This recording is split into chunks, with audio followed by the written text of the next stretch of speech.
For 10,000 years, they've been having sex. That's how you got here. Are we recording right now? Yes. Okay. Because even if the outtakes, I'm not going to say what I was going to say. Oh my God.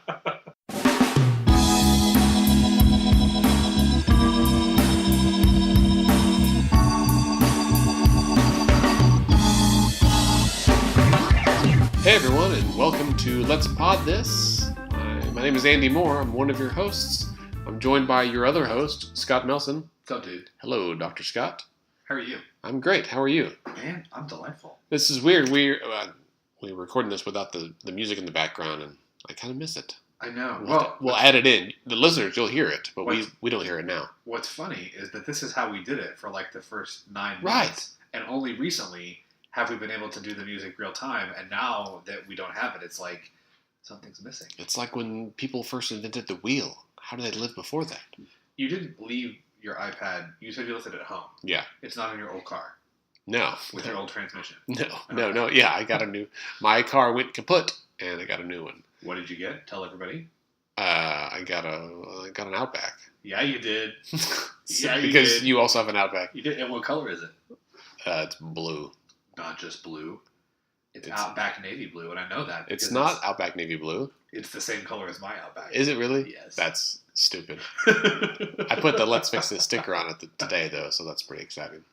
All right, so in today's episode, we don't talk about cars, although that would be a fun episode. And we don't talk about Star Trek either. We talked about discussing Star Wars and Star Trek this episode.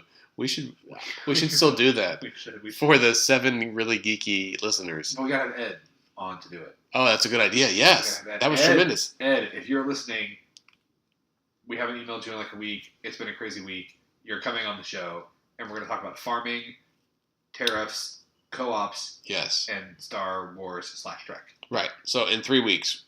No, maybe next month, because we're in 3 weeks we're gone. So next week we're going to visit with Daniela, who is a political consultant pertaining to communication specifically. She's a PhD in applied linguistics. You didn't know that was a thing, did you? I didn't. And so we're going to talk to her. She used to be on faculty at OU, and I met her kind of, through things. And so we're going to talk about messaging in politics and how it matters and how words matter, which I think is a really great topic. Someone should tell the president. Someone should tell a lot of people. Because people are just throwing around words like they don't mean anything. And I'm telling you, strategery. Lockbox. And so that'll be next week. I'm feeling feisty today. I don't know why. In 2 weeks, we're going to talk to... In 2 weeks, we will have the Solicitor General of the state of Oklahoma being on with us to talk with us about what the Solicitor General does, what the Attorney General does, what their office does. Mithen's going to be on with us. It should be, I think, a great interview. He's a great guy, and should be a lot of fun. That's super exciting. I have no idea what the Solicitor General does. I know that you can put no soliciting on your door. Different. Yeah, I had a hunch. Different. So that's exciting. So that's the next 2 weeks planned out. And we've got some great guests lined up after that we haven't quite nailed down to a date yet. So we'll just tell you before we get there. Fun fact, do you know who was a former Solicitor General of the state of Oklahoma? No. Scott Pruitt. Was he really? He was. Well, that'll be 2 things we'll mention today in this episode about Scott Pruitt. That's right. Pruitt Watch. You're ready for it. You know it. Coming up. You're excited. So let's do a really quick news roundup. And this is my turn this week. I got articles. Look at you. I have read them even, which is an improvement. So I finished my grad program. I have an MBA now. I heard that I graduated or that I successfully passed all my courses. And so I've got a lot more free time now, which is great because I've got stuff to do. And extra letters to put after your name. And extra letters, which... So far, I've not generated any additional income.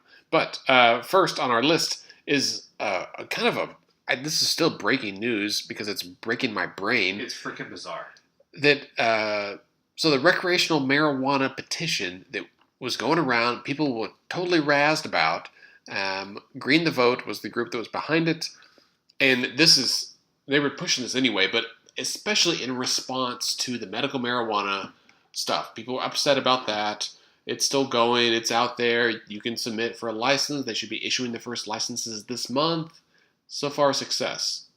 After that enormous hiccup or speed bump they had. But green, yeah, whoops-a-daisy.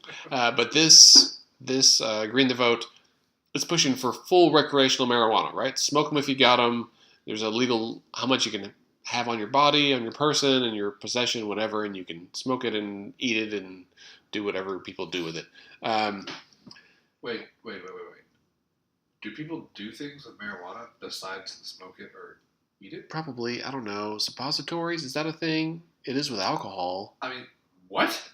Yeah, do you know about this? No. So, yeah, the kids these days will soak a tampon in like vodka and then insert it in their rectum, and then they can get drunk really quickly without drinking anything, so their breath doesn't smell like alcohol. I was gonna say why, but I guess that's why. The people I've spoken to that have done this like do it and then go to the movies, and they're like drunk at the movies, which is what kids did in high school when I was there. But they just drank, they just smuggled in booze. Now they're just putting a booze-soaked tampon into their rectum. For everyone out there who's 21 and over, they make this, it's a nifty little device. It's called a flask. What? This is my comment. It's a lot of work to do this. If you don't want to insert a soaked tampon into your rectum. Well, they do it when they're underage. It's not, if they're over 21, they just drink, but the kids these days. But this is way more effort than people I knew. People I knew just stole it from their parents or something. Their older brother. Yes. But this is a lot of effort put forth to get drunk, and also during a movie. Like, you're just sitting there. Right. And, hey, listen, I don't know. Kids. You know, I've not addressed this with my children yet. You're getting old when you're just like, what? Why can't you drink like an adult? Why would you do that? That just sounds terrible. Listen, Green the Vote. Marijuana. We are way off topic. All right, so Green the Vote. There were a couple of Facebook videos that came out in the past week or so, and the first one was by some of the board members who basically said, you know what, all the numbers you've been hearing about the number of people who have signed the petition are a total lie. They posted it on Facebook like grown-ups do. Right. To quote them, Jamie Knoll said, quite frankly, it's a big lie. So NonDoc has the story. And we'll put this on our blog post along with this episode.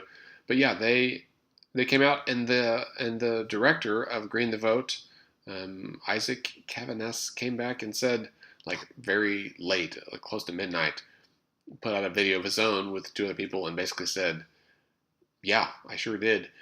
And he did it. Not only that, they asked him, so he turned in signatures on the 8th, because August 8th is the day that signatures were due to the Secretary of State's office. Right. And then one of the media asked him, like, so how many signatures do you have? And he said, and I quote, I really have no idea. He doesn't.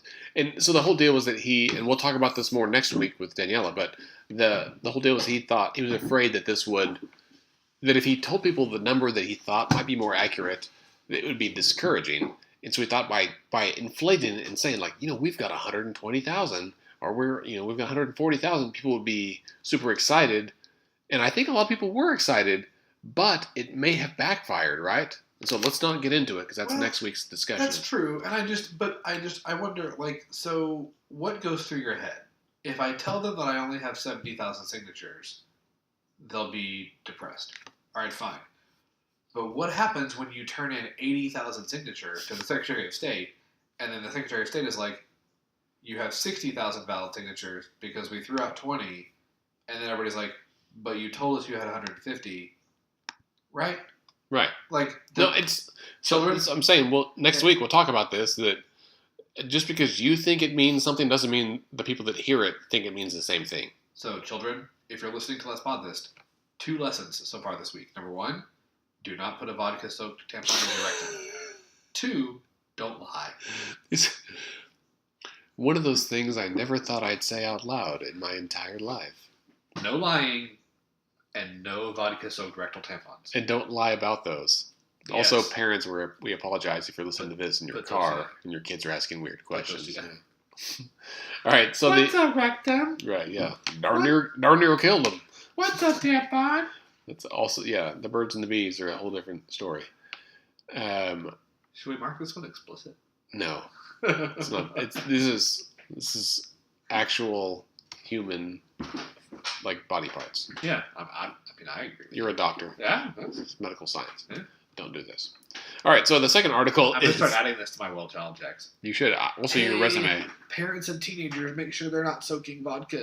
They're not soaking tampons in booze and putting it up their bum. Right, well, so in their bum, because the whole deal is it's a more vascular area, so it's absorbed more quickly. No, physiologically, I understand why it works. You get drunk in a hurry. But Jesus. Everybody has some bad ideas. Proceed. I don't think that Jesus would support this.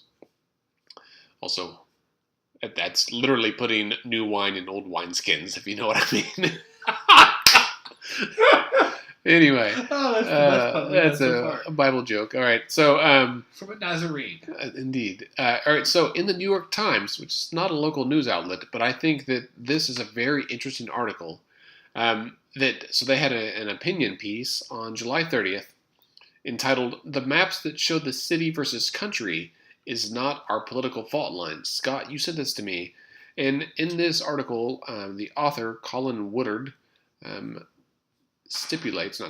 he postulates that the divisions in our politics are not urban and rural, but that they are based on historical immigration trends, right? And so, like, where people came from like the Netherlands, that they come from what is now the UK, Germany. Yeah. Like basically he goes back to the colonies and looks at what the spread of, like, what the migration patterns were at the time of the revolution and then immediately thereafter, as well as what the patterns of immigration, so both migration and immigration, and comes up with, I think, is it 13, 12?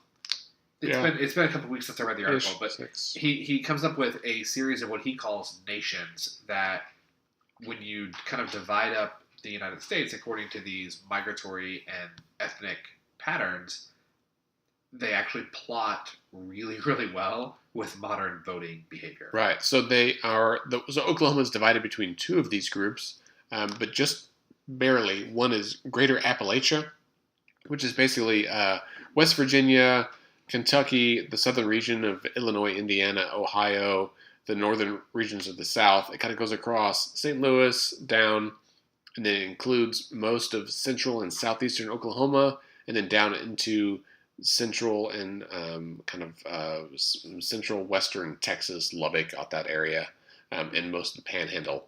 And then just north of that is what he calls the Midlands, and that is a really weird shaped thin band that, like, goes through Pennsylvania in the northern half of Ohio, Indiana, Illinois, most of Iowa, and then a thin strip of the Dakotas and Nebraska down, and then the Oklahoma Panhandle. And that area, so the Midlands, voted almost, I take it back. I was saying almost entirely for Trump, but no, it voted, that area overall voted narrowly for Clinton. But then the Appalachia region, so West Virginia through Oklahoma and a big swath of like Lubbock area of Texas, voted very strongly for Trump. And so, anyway, it's a fascinating take. I don't know if he's right or wrong, but it was a way to think about this divide that was very different than what we typically hear. I totally agree. I mean, the article is fascinating. It is 100% worth a read. And even if you don't have a subscription to the New York Times, you get, I think, 5 articles a month, so you can go back and get it's free. Yeah. We'll link to it in our blog post. Yeah, it is. It's a very. I've not seen anyone break voting behavior down this way. And I thought there would be, when the article came out, I thought there'd be a little bit more buzz about it. I thought the folks at 538 in particular might have something to say about it, but they haven't.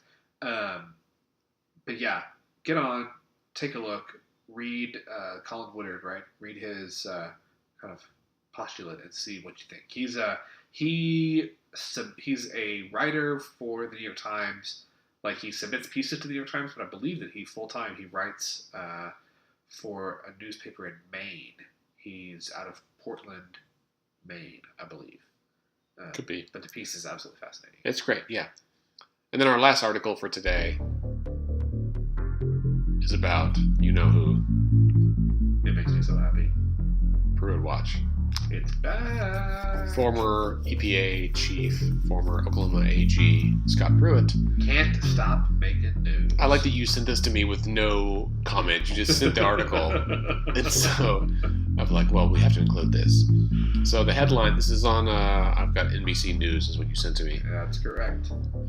Court orders ban on harmful pesticide and says that the EPA violated the law. And so basically the EPA, under Scott Pruitt's instruction, broke the law by ignoring the conclusion of a bunch of scientists Who work for the EPA. Right. And so basically he tried to undo this, which it's just, It's a chemical. It is a chemical, pesticide, right? A pesticide made by Dow Chemicals that causes developmental abnormalities in children's brains. So it's not good. And Scott Pruitt was like, we should still be spraying this on our veggies. And so it was created by Dow Chemicals back in the 60s. They have voluntarily decided to not use it in homes. There's also, the EPA has a no-spray buffer zone around sensitive sites like schools.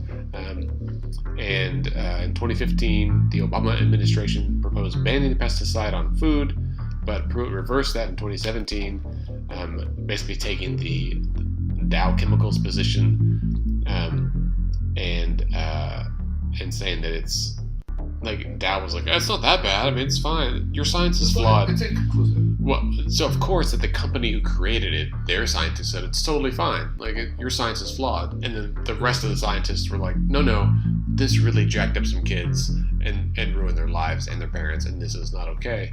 So anyway, also I don't have an article for this, but Scott, did you see the article about that the U.S. was relaxing the restrictions or the ban or whatever on importing asbestos?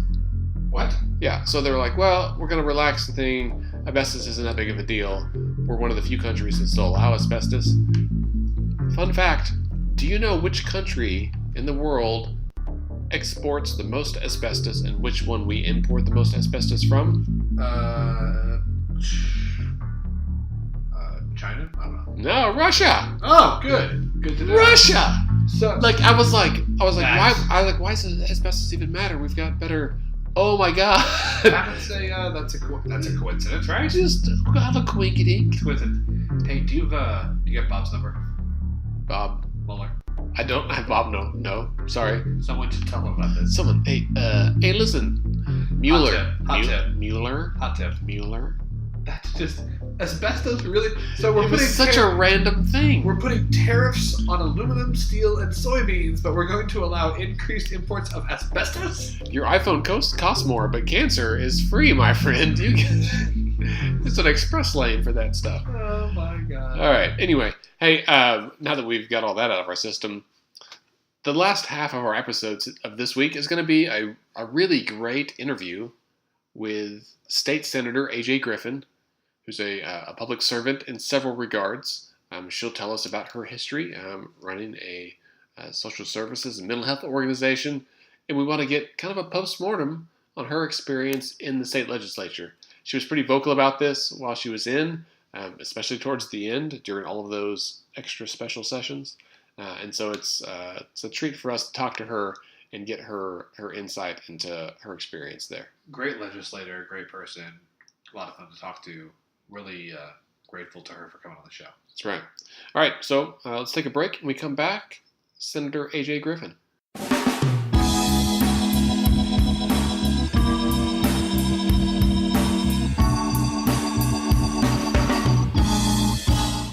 Hey, we're joined by Senator AJ Griffin from Guthrie. Hello, Senator. How are you? I'm doing very well. Thanks for having me on. Thanks for joining us. Well, so you are, I guess in your waning days, they would call you a lame duck, but I feel like that's such an offensive term of your time in the Senate. How long have you been in the Senate? I was first elected in April of 2012, so it's about 6.5 years of service. So I completed an unexpired term and then was reelected in 2014 and ready to move on. Sure. Now, what did you do before you were in the Senate? I was elected while I was the executive director of an agency called Logan Community Services, which is one of the network of youth serving agencies across the state. But we were kind of a full service nonprofit with multiple state contracts, drug court, outpatient mental health treatment, children's shelter, juvenile justice programs, parenting classes with DHS, and a little bit of everything. And I had served in that role for about 8 years, and came from a nonprofit startup prior to that after a few years in the classroom. Excellent. Well, what made you decide to take a run for office? Like most of the women in the legislature, I was recruited. I was actually recruited by the Guthrie Chamber of Commerce, came knocking on my door one day. Mm-hmm. And I had done a lot of advocacy work just in my role at the agency. And prior to that, in fact, one of the things I'm going to dedicate some of my time to upon leaving is the Institute for Child Advocacy, because I kind of credit my experience working with that group. Advocating for children's issues that was my preparation and tutorial in how to serve in the legislature. So I always say that I learned just about everything I knew from Ann Roberts, and I credit her for being able to get bills through the process pretty early on in my career.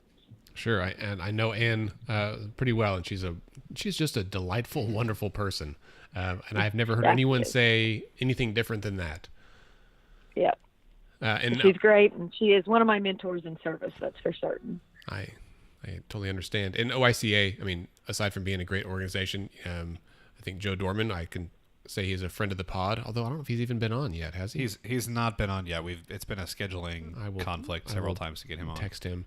But we got to co-host Child Advocacy Day the last 2 years, and that was a great honor and privilege at the Capitol. Well, looking back, Joe's one of my favorite to have on the radio whenever I am subbing on KOKC. So you need to have him on. He's a great guest. He is, and he can talk with authority about a wide range of topics. Yes. That happens after a few years in the legislature. That's very Either true. that or you get really good at making it up. Right. One or the other. That's exactly right. It's like parenting. Yeah, exactly. So looking back at your time in the legislature, now you did not finish out all the years that you could have been there, and I think your decision to not seek re-election was met with some surprise by a lot of folks, and certainly some disappointment by a lot of folks as well. But looking back, what would you consider your biggest accomplishment while you were there? Well, we quietly, and without a lot of fanfare, made some major improvements around our policies around kids and juvenile justice. Things that I have flown across to speak about, including prudent parent standards in the way that foster parents are allowed to care for children in their care, expanding the youthful offender age in our state to 19 and a half, sealing records for juveniles in nonviolent situations if they're going to stay in the juvenile system, expanding autism coverage in insurance for kids that have autism that are still in the area of time where applied behavioral analysis will make a difference in their lives. So just about everything that I am very proud of is something that just chipped away at improving life for kids and youth in the state of Oklahoma.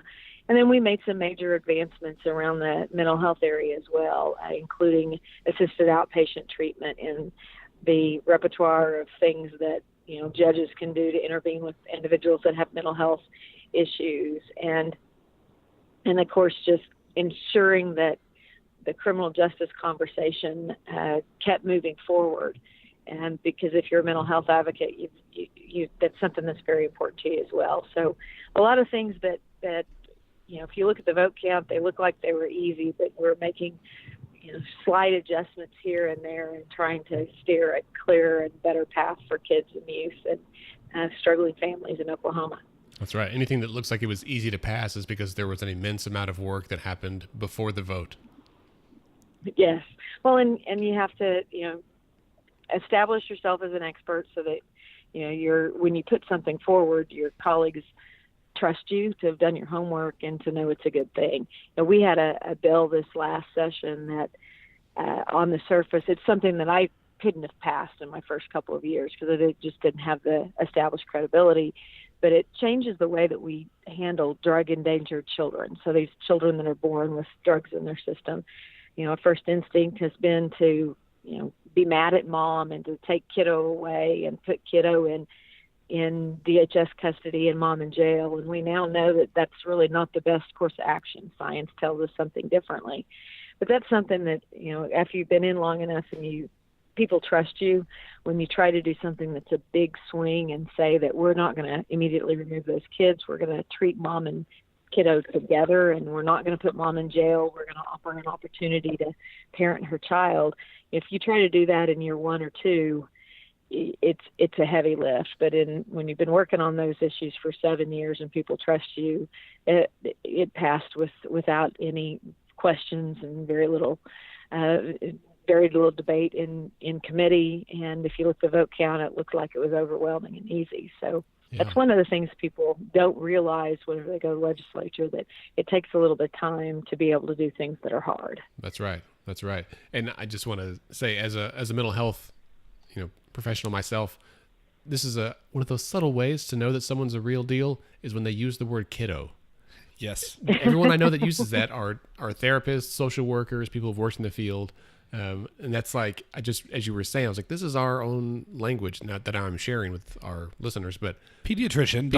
Don't leave us out in the cold, man. But it's different than child or kid or whatever. It's kiddo is like the term of endearment that gets used. So anyway, Scott, you have a question? Yeah, I was kind of going along that same lines. You've gotten a lot of things done that I think have a profound impact on, child welfare in Oklahoma. But as you look back, is there anything you worked on, anything that couldn't quite get over the finish line that you look back? And I mean, we were prepping for this and we used the word regret. I almost don't like the word regret, but like anything that you like, man, if we could have gotten this one more thing done, that would have really put kind of the cherry on top. Well, I'm not the only one that's worked on the issue, but there's a lot of us that over the years have worked on expanding the scope of practice for our nurse practitioners as a tool to just simplify healthcare access. And we say in rural Oklahoma, but it's for all underserved Oklahomans. And we got closer this last session than we have ever gotten, and still couldn't quite get that one across the finish line. It's got a lot of opposition from a lot of people with a lot of authority and power that we just haven't been able to overcome because, like it or not, people still trust doctors more than nurses. And I think there was an opportunity to compromise there. And my regret is that we weren't able to come up with a piece of policy that everybody could feel comfortable with. I don't regret not winning, but I do regret that we were never able to get everybody at the table and to say what we're doing right now, it inhibits access. How can we improve access and get off of that issue, being a nurse practitioner versus doctor's issue, because that really wasn't the issue at hand. It was, how do we simplify access? How do we make it easier to start a practice? How do we make it less expensive to stay in practice, especially if you're willing to serve the low-income Oklahomans that generally reside in areas where it's hard to find a doc or hard to get a doc to move there. So that's a regret, is that we didn't ever collaborate, and I'm disappointed that we haven't seemed to have addressed that issue in a thoughtful way. I mean, I think that's certainly going to be an issue in sessions moving forward. Kind of in your mind, as someone who's worked on this, what would you put out there as a compromise that you feel like, kind of the physician advocacy organizations and nurse practitioner PA advocacy organizations would be able to both get behind? Well, being someone who's neither a physician or nurse practitioner, I couldn't ever come up with it because I would propose something to one side and they'd say no, and something else to say, something that the docs would accept, the nurses wouldn't accept. The nurses would accept, the docs would. So as a layperson, I wasn't ever able to get there, and I was unsuccessful trying to build a coalition to discuss the issue. So I think that's the role of the legislature that always is undervalued is that of convener. Sure. And so I'm hopeful that someone can come along behind myself and Representative Cockcroft and do a better job convening the issue so that the solution actually comes from the medical community. We forget, and I actually told a group yesterday morning, they were asking about school consolidation, and I finally said, look, that plan will never come from the legislature. It must come from the education community. So if we can facilitate convening those ideas, that's part of our job. But, we're not going to be able to get there without the participants and the things that it affects, if the people that it affects actually solve. You got to solve the problem in the field and then tell us how to make statute match what you want. There's a lot that happens at the state capitol where we take credit for solving problems when we're really not. We're actually just putting that solution to paper. It's really interesting the way that you frame that, because I think I know the answer to my next question, which was actually going to be, looking back on your time as a lawmaker, what to you is kind of the most difficult part? Like what is the toughest part of the job? And now obviously correct me if I'm wrong, but it sounds like maybe the hardest part is sometimes getting parties of people to come to the table and address issues in which maybe you as a lawmaker don't have expertise, but trying to get these two sides to talk to each other and put out something that says, okay, here's what we can both handle. Now put this into legalese and something that, can be written into the Oklahoma statutes. Is that accurate, or is there something else? Well, I think my biggest challenge is always that the misconceptions of what the job actually is. And, we call these, we're legislators are lawmakers. We make the laws, but we don't necessarily own the market on ideas. The best ideas actually come from constituents and the people that those laws impact, and that the least valued role is the role of convener. And, what people campaign on being able to do, you quickly learn that's not really the job. It's a team sport, and you've got to play on the team. And, I don't consider myself politically astute, although I do understand people because I ran a mental health agency. You had to learn a little bit about people, and that was great preparation for the legislature, by the way. So, there's a lot of misconceptions by people running for office, those in the office, and the public of what the job actually is. And the job's to help bring people together, come up with the solutions, and then put those solutions to paper so that they can be interpreted and enacted by other people. I always made the joke when I was speaking that nothing really happens at 23rd and Lincoln. We just rearrange words and rearrange numbers and then watch the fallout and try to get better the next time. I think that's a funny way. That's a fun way to put it. Mm-hmm. Yeah. What would you say? We'll make it a bit lighthearted now. What was the most fun? Like what was the best part? Like what was the most enjoyable kind of fun day-to-day part about being a legislator? I have some very, very, very good friends, people that will remain my friends for the rest of my life, that love of Oklahoma as much as I do, and great senses of humor, and we had a really good time. It's just any job that if you like your coworkers, you're a whole lot better off. And then my other favorite thing was my district was big and had lots of towns in it. And so when I was, when you get to know the people of all those communities and you get to be part of their community, I love that part of it as well. People that I will remember for the rest of my lives, World War II veterans that I got to sit and drink coffee with and hear their stories, and, women who, it could completely transform their community by just the work that they did. And then, patriarchs of Oklahoma, people like Ed Malzahn, who was the founder of Ditch Witch, who passed away recently, and I got to know him and be part of his community and benefit from his service to Oklahoma. And so, the best part's the people, and Oklahoma's full of pretty amazing people, and some of those happen to be legislators. So Sure. those are my friends for life, and that I think those are the things I will take with me. I mean, I think that's great to hear you say, and I'll just sidebar a little bit. I agree with you that's an amazing part. If you're in a career or a field where that's something you get to do, I think that's amazing. I'm a primary care physician here in Oklahoma City, and that's that is, people ask, like, what do you like about your job? What's hard about it? And there's everything. There's all kinds of things that go along with any job. But I tell people far and away, the best part of my job is getting to talk to people. Like, I love getting to meet people and talk to people. And my clinic is in a place where we get folks from the metro, but also from some of the more rural parts, kind of out around the city, and just getting such a wide swath of people. You mentioned the World War II vets. So when I was in training, we did some training at the VA. This was not a whole lot of years ago, but some years ago. And the VA, like, people always ask, like, what's it like working at the VA? The VA is kind of its own, like, it's its own beast. And there's good parts about it, and there's not great parts about it. But the best part, far and away, was always the veterans, man. And you would go talk to these, like, these, I mean, all of them are great, but like these old, like, World War II guys and Korean War veterans. I mean, there were days where it's like, man, I have to finish my stuff and get to rounds, but I want to stay here and finish this story with this guy because he's awesome. So I feel you there. That's cool that's what you take away from the legislature as well. Mm-hmm.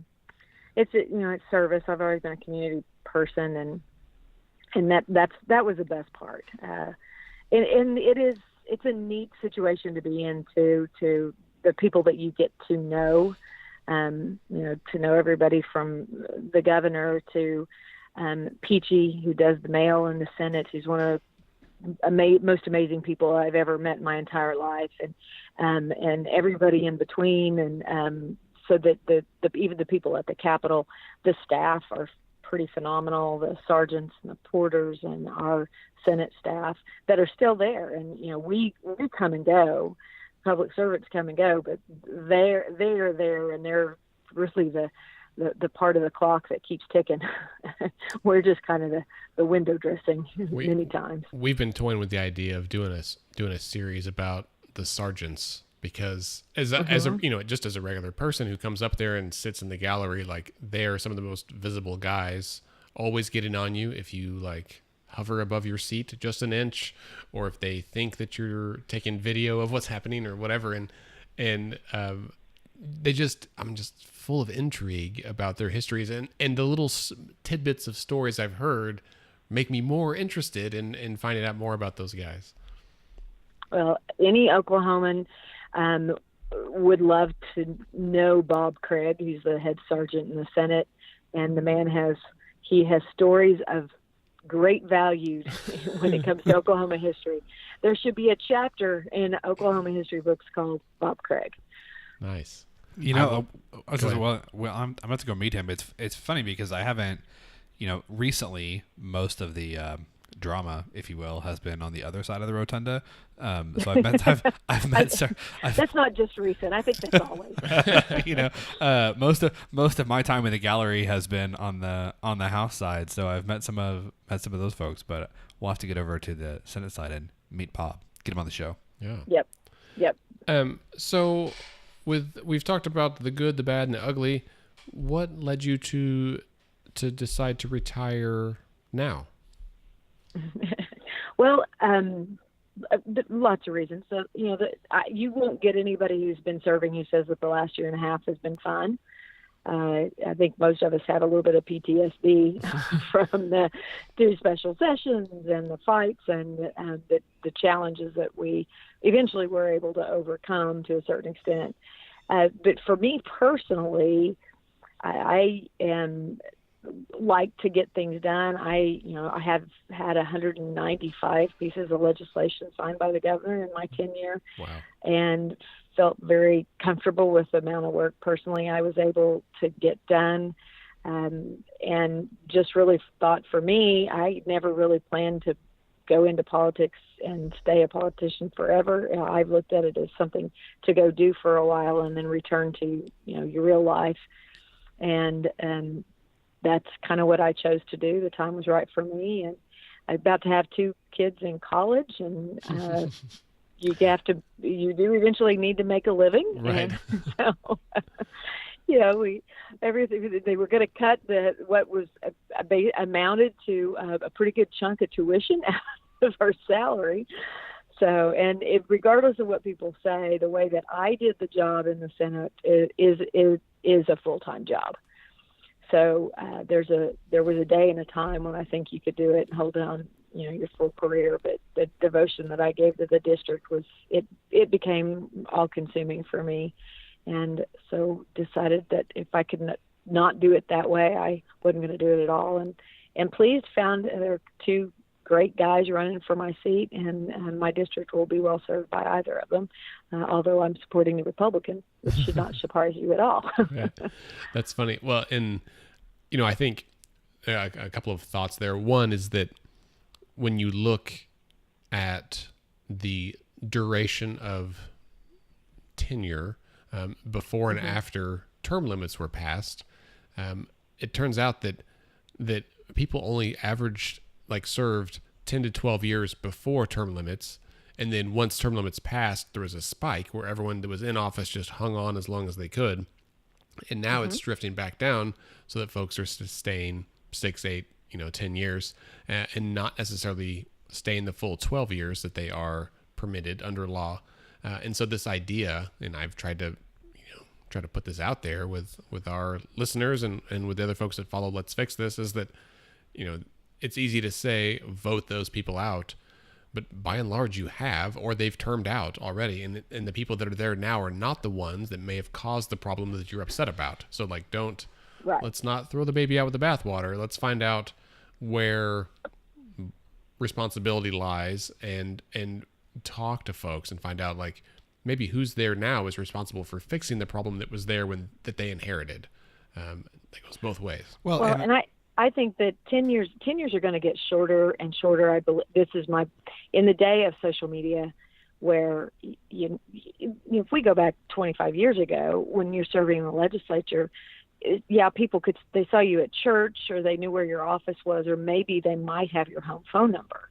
Well, now, you can see me at church, in the aisle at Walmart. You probably have my cell phone number, which is on me 24/7. If you don't, you can tweet at me. You can, follow me on Instagram. You can instant message me on Facebook. And regardless of where you're from, or if even you're my Facebook friend.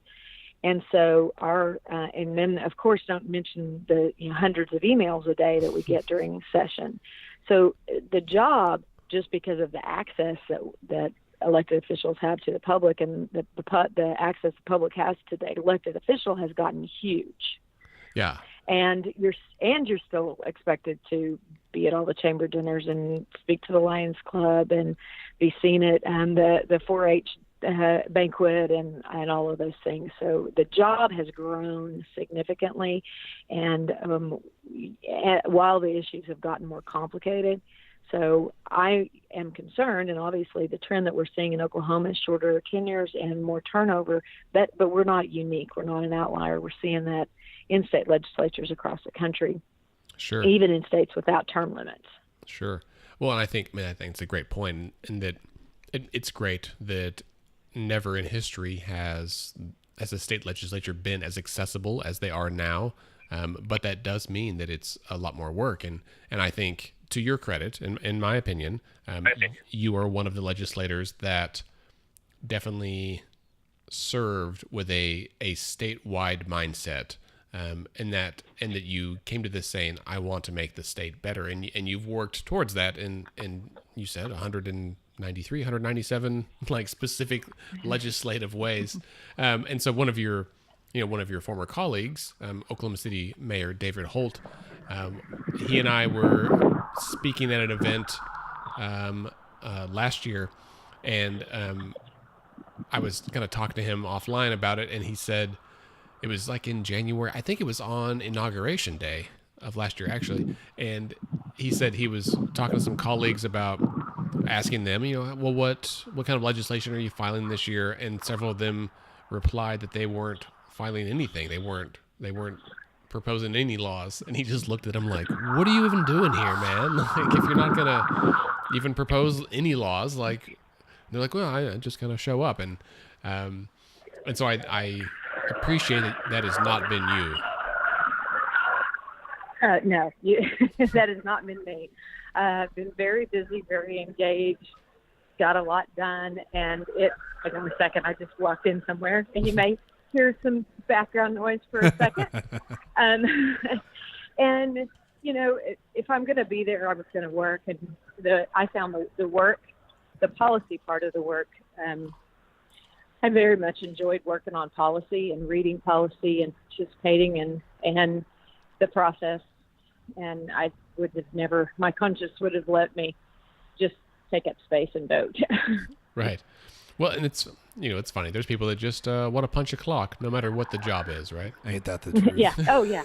Well, that old 80-20 rule, it applies everywhere. That's very true. Well, can we ask you, do you have just a few more minutes for a couple other questions? I do. Yes. Sorry about the noise. No, that's okay. We've all been there. We want to talk a little bit about partisanship and because it has become such it feels like a focus the last couple of years and we want to get your opinion as someone who is sometimes marauded as being a moderate and sometimes marauded for being a Republican. What do you see as some of the key differences between the parties?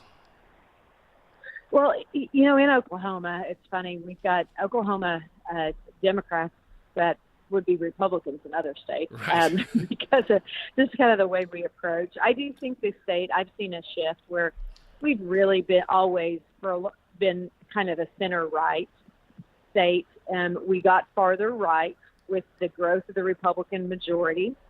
Then, of course, because of failures of decision makers and because we, quite frankly, ignored some of the things we should have been taking care of, to play in politics with other things, we've moved back a little bit. We're still a center-right state. But I think as our metro areas grow, just like in any other state, as you see more urban growth, you're going to see people shift to the left a little bit farther. But I don't know that as a state we're ever going to, you know, we're not going to be California anytime soon. But the partisanship that is seen is, you know, situational. On any given day, even though some of my colleagues on the other side of the aisle, we might disagree on things, as soon as the disagreement was over, it was over. So I still think that, like most elected bodies, we function at a pretty high level most of the time.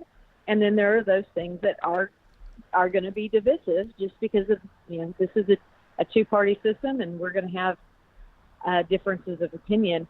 Now, in Oklahoma, the thing that put us into two special sessions was our intentional creation of a system that it just made it really, really hard to raise revenue by a vote of the people. And so the fights that were around that, you know, this quote unquote inability to reach an agreement. Well, if it's just a regular old normal agreement where you need a majority plus one, we would have never needed a special session. Mm-hmm. But the conditions under which we were working raised that threshold, made it more difficult, made it more of a challenge, so it took a lot longer and a lot more work. But for the most part, people, the people involved in the process get along pretty well. And I know that I carried a lot of bills with a lot of my Democrat colleagues and helped them get things across the line, and always enjoyed working on those joint projects where we could find places where maybe they weren't traditional Republican issues, that we could find a way to help move their goals through the process as well. And I think I'm not an outlier. Most of the people work like I do. But there's always those few. And those are the ones you see on the news. That's true. Even with those, it's purely situational. And I think that you'll see, you know, the challenges in this upcoming session will be both sides trying to orient new members to the process and teach them how to do it.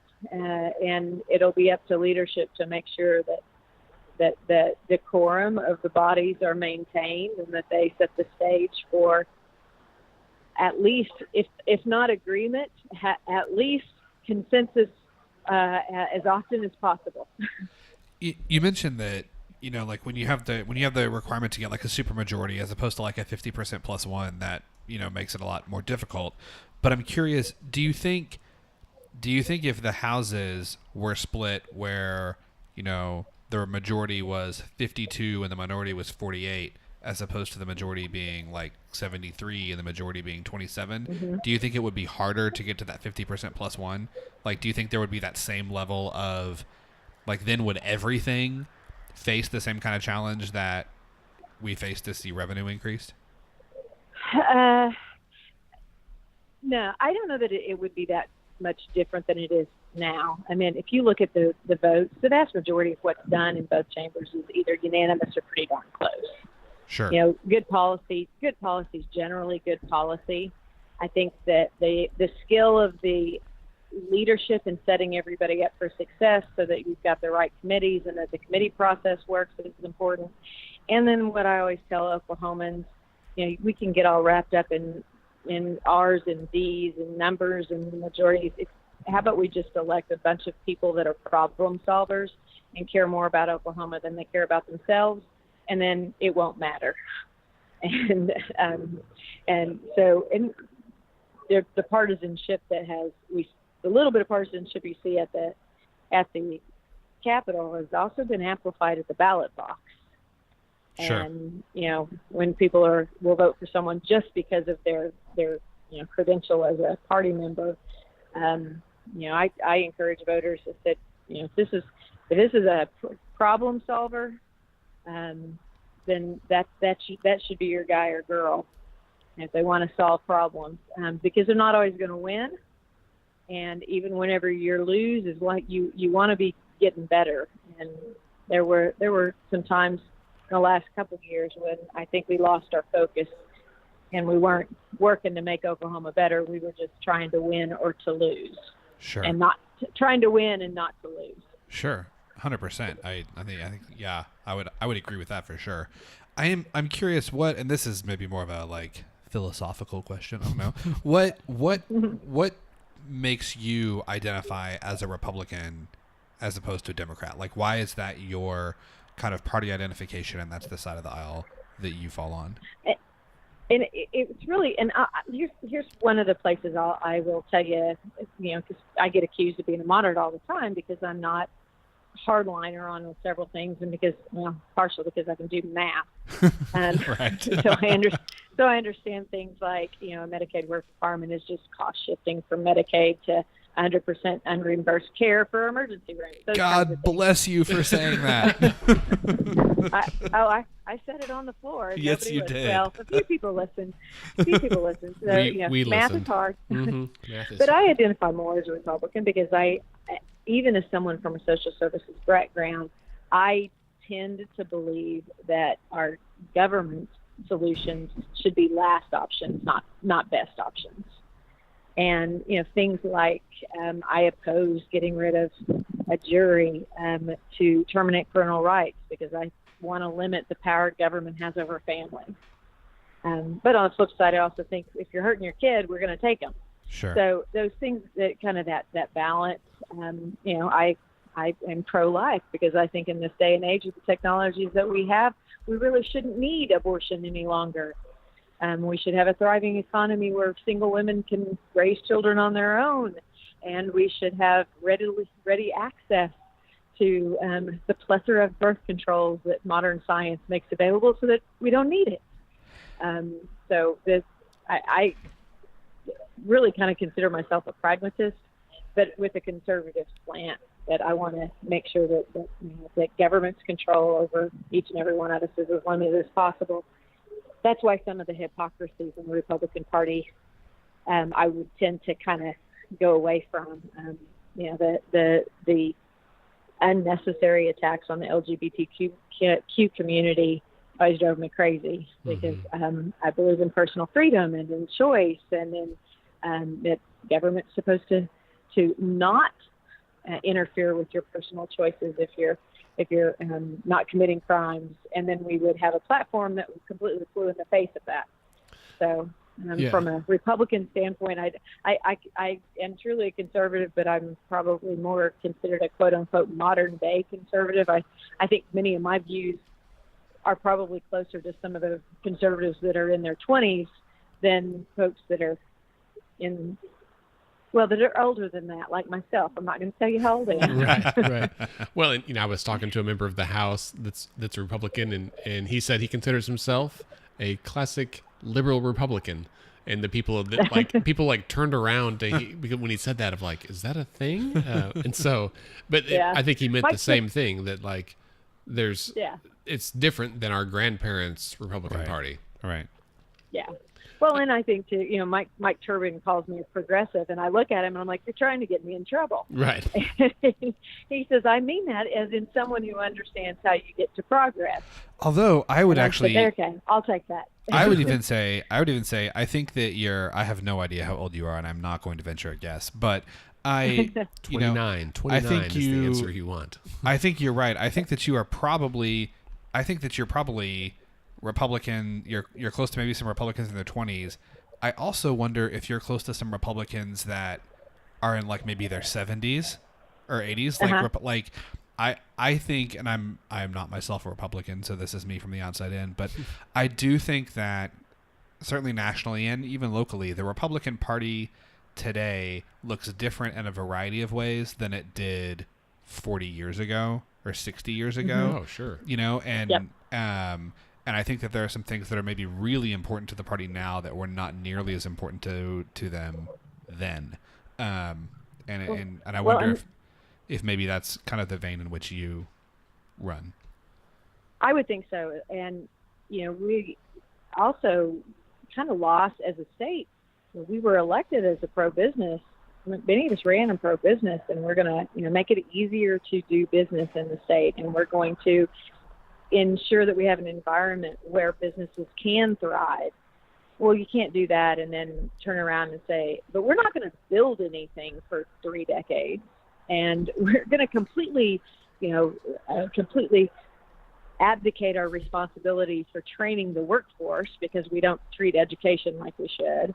Yeah. So some of the things that we said and then what we did, we're in complete conflict. And I think those are things that will rectify themselves as we go through the elections. And when the people, the legislature is a responsive body. The people determine how the legislature behaves. And so when I was running in 2011 and 2012, people were still talking about gun rights and things like that. Well, they're not talking about that now. Yeah. And that's why you hear elected officials talking about education spending and trying to go back to being pro-business. And so the legislature also, that's what I always remind voters, is they're going to be very responsive to what input you provide. And if you're not providing input, there's no telling what's going to happen up there. So you got to stay in contact with them constantly. That's exactly right. Today Scott and I were both at the Capitol for a tour of the restoration project, and there was about I didn't count 10 people ish that were there, 10, 12. Yeah, I think And that's part of my thing is we're just trying to demystify this building. You can come up here anytime you want and look, you can see parts of history, and it doesn't have to be scary, and trying to help, as always, educate people and let them know that if you call your legislator, you are doing something that 90% of the population never does. And so that voice, that's a responsibility too. Your voice is going to speak more loudly because you are one of the only people that do that. Exactly. And I think part of my philosophy as elected was definitely impacted by my work as an advocate before I ran for office. I'd been in every office. I had left one-pagers behind about children's issues and had gone through from that side. So I always appreciated whenever people would take the time to interact with me and to provide me what they were thinking, and especially if it was in a meaningful way. Mm-hmm. we had some challenges because there was also an outside influence that made the people think that protest is a way to get things done. Well, I don't think that's an overly effective way to advocate. If advocacy done right now when the legislature's not in session, when you call somebody up and say, hey, can I buy you a cup of coffee and have a conversation with you? And whenever you have two thoughtful persons sharing their thoughts and concerns about the future of our state is a little more productive than, marching around the building with 50,000 people on the line. It's funny that you mentioned that. I'm sorry, I didn't mean to cut you off. No, go ahead. Well, so Andy and I did after, I'll just say, I think, the teacher walkout, I think, was the big protest of this year. And after it was all, after it was all done, Andy and I, there were a couple groups that asked us to come kind of talk with them, and we kind of did like a debrief, like, so how do we think that went? How do you guys feel? And, one of the things that we told people was, okay, like marching and that's all fine, but if you really want to impact what's going to happen in the legislative session next year, the time to be doing that is now, right? Like you're like it's like in sports, the off season is when your next season is determined by how your off season goes, right? And so if you really want to influence the bills and policy and things that are going to happen starting in February of 2019, the meetings and the conversations and the relationships that you need to be building, that needs to be happening now, not in March, because in March you might get something done, but it's going to be kind of slapdash and not necessarily the best policy, even if it temporarily fixes the problem. Well, I said something that you want something to change at your church because you don't like X, Y, or Z about the service. And so let's say you don't talk to your pastor and you don't talk to your deacon, and you decide one day that you and all your friends are going to show up and hang out in the parking lot during church. And they go, what? They would never do that. And I said, well, that's basically what happened. I had, that's such a great analogy. Tailgate party. There was a tailgate party in the parking lot while we were trying to work, and none of those people had talked to us, and that was true. I mean, I interacted very frequently with a lot of the superintendents in my district, but even people that I had taught with had never once reached out to me, sent me an email, picked up the phone and called me, and they'd had my phone number for 15 years. And then they showed up in my office at the Capitol. And I thought, wait a minute. It's funny. It's funny that you bring up the church analogy, because I think actually it was 1 or 2 weeks before the walkout, we had Senator McCourtney on to kind of talk about, so what do you think is going to happen? How's this all going to go? I'm pretty sure it was him that he was like, he's like, I've been a member of a church in Ada for 40 years, and we talk about how to change the carpet in the church, and it's just a process of 5 years. And it was just funny because he used a very similar analogy of imagine that you were going to have a congregational meeting to get the carpet changed at your church, how that would go in terms of trying to reach consensus in the legislature. So I think it is both amusing and very apropos that you use the same analogy talking about the walkout. Well, we're back to the most challenging thing is the misconception on how everything works. I was listening, and I, of course, now in the election system, I'm listening to people who are running for office for the first time, and they'll talk about all these things that they're going to do, and we all just want to laugh and go, no, you're not. Yeah.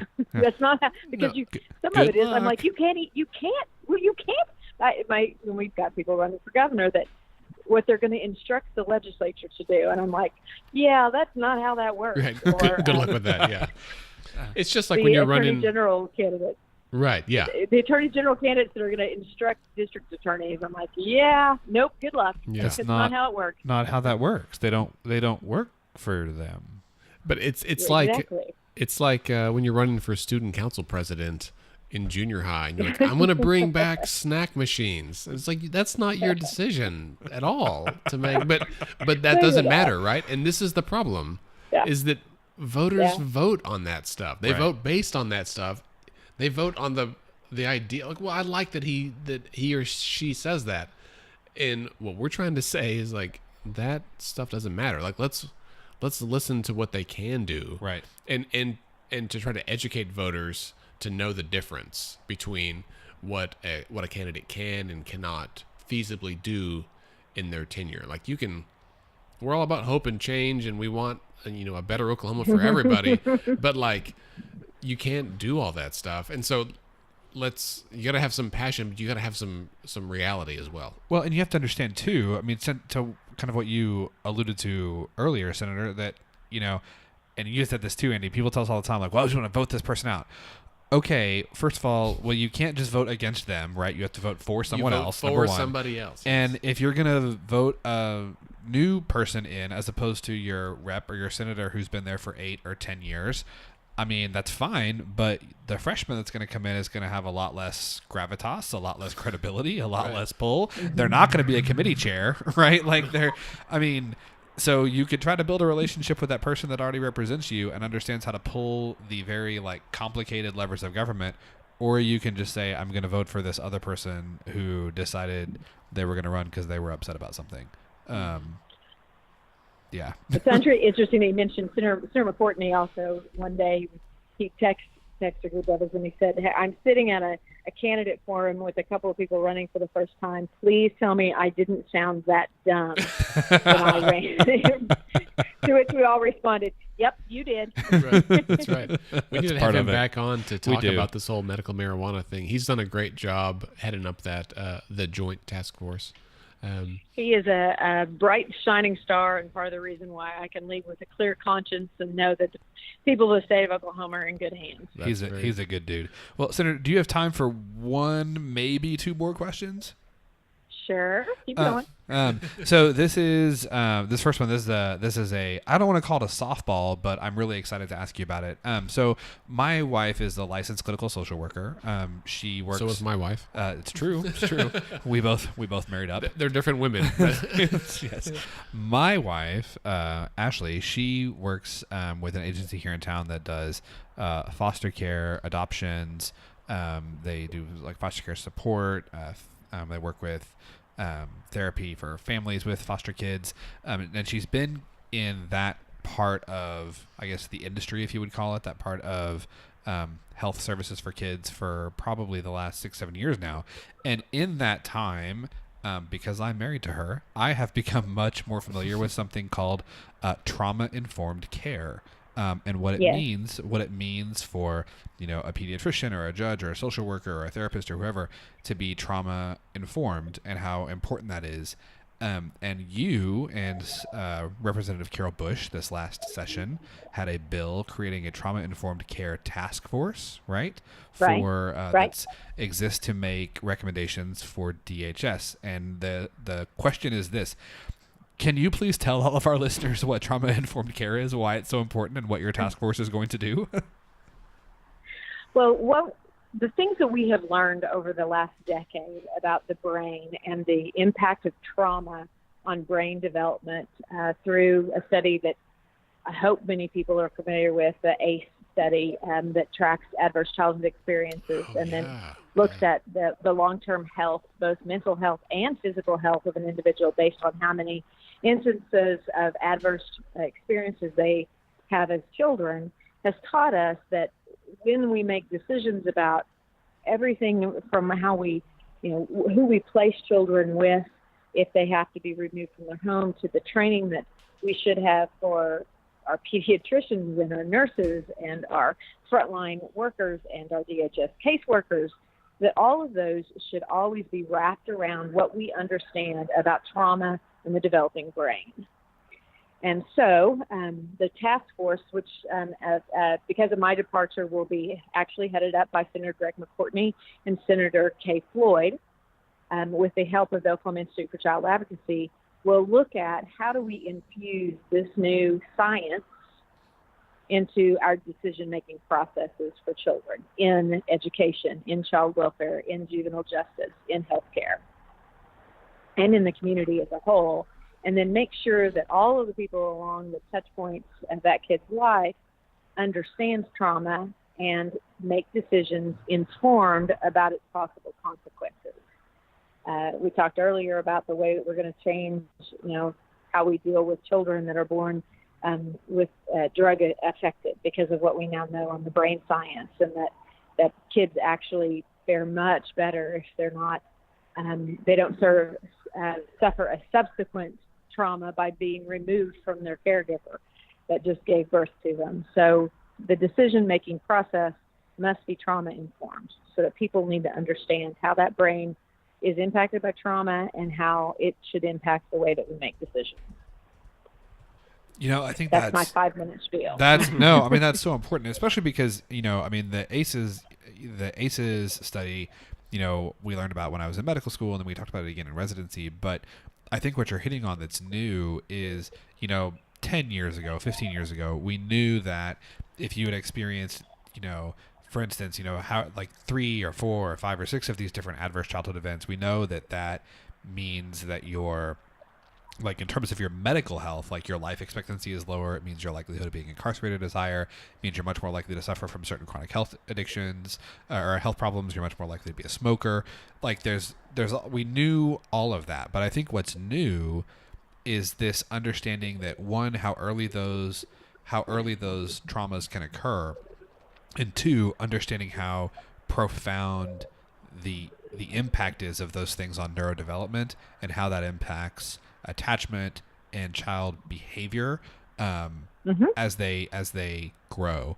And I think that there's the institute funded by Karen Purvis at TCU has done a ton of work in this with TBRI, trust-based relational intervention, and I'm seeing, it's not something that I use on a day-to-day basis as a pediatrician, but seeing what Ashley does and what the people she works with, what a profound impact that this has on those kids. I just wanted to say, mostly hear you talk about it and say thank you for doing that, because I think that has the potential to be really just a huge impact on the kids and families of Oklahoma. I do as well, and I'm encouraged that we've got people that are willing to work on that issue, and there's a great partnership being built around trauma-informed care in Oklahoma. Absolutely. Well, last question I have, and Andy, if you've got any more, you can throw it out there. But No. So you're leaving. This is you'll be done when someone wins your seat and gets sworn in. There's a lot of turnover in the legislature this year. There's going to be a lot of fresh faces in February next year. What advice do you have to all the freshmen that are going to be coming in? And more specifically, there's going to be freshman Republicans, there's going to be freshman Democrats, there's going to be people that are only in their second term. Something like half the legislature on each side is going to be there for 4 years or less. 60%. Right. What is the best advice that you have generally, and on how they can come together and be less divided, or at least have the perception be that they're less divided? Well, the first thing I say, don't take yourself too seriously. In that building, it is very easy to get wrapped up in what happens, and there are days that it feels like the center of the universe, and quite frankly, it isn't. That if a new legislature will make sure that they don't take themselves too seriously, and that they don't take themselves too seriously, but that they also kind of stay dedicated to the things that they understand, and in all other things, listen and learn and be a student of the process, then they'll be successful. And that's all they need to do. Beautiful. Well, thank you so much for your time. We really appreciate you coming on the show. I'm going to go ahead and say right now that if you have the time among your myriad new responsibilities in your post-legislative life, we would love to get you back on the show and get like Ashley and Katie and have like a whole just like both trauma and foster care like whole episode. And Both just of talk our about it. wives wanted to be here tonight, and they couldn't. And so we may have to have a redo and just have them co-host the episode. That'd be way better. I think this is like a great idea. It'd probably be your best show ever. It definitely It would would. be. No, I told Ashley, I said, hey babe, I said, AJ Griffin's gonna be on Friday, and she was like, what? She's like, I love her. I was like, I know. Well, I look forward to that opportunity, and let's make sure we make it happen. Okay, thank you so much. We'll talk to you later then. Okay, thanks, guys. All right, well, that brings us to the end of the episode. Thanks to Senator AJ Griffin for her time and her candor. Don't forget to subscribe and rate Let's Pod This on Apple Podcasts. And now you can find us on Spotify. We're like kind of legit and stuff. Also, I will say that we are Oklahoma's highest rated and most rated political podcast. So thanks to everyone who listens. Please tell your friends. Spread the word. We would love for you to get involved. And even if you want to come on the podcast, or if you've got a topic for us, reach out to us at podcast@letsfixthisok.org. You can tweet at us at Let's Fix This OK. You can tweet at Scott and I individually if you would like. We're also on Instagram and Twitter at Let's Fix This OK on both of those. Be sure to like our page and go to our website, letsfixthisok.org. Sign up for our newsletter. I should have some stuff coming out in the next week. We've got a couple of debates coming up, so look for details on that. And don't forget, we're going to have a kick-ass election watch party in November. You will not want to miss that. It's no tickets. It's free to come at the Tower Theater on November 6th, and it's going to be legit awesome. I promise you. You can also make a donation if you want to help support us, which would be really awesome because we don't have much money and we do this out of the goodness of our hearts and our own pockets here in Scott's upstairs upper room studios. Let's Fix This is a nonpartisan, non-profit organization who strives to educate and equip all Oklahomans. That's you, listeners. We want to educate you and help you become more engaged with your government. We encourage you to get involved in any way you can. And remember, decisions are made by those who show up. Have a great week.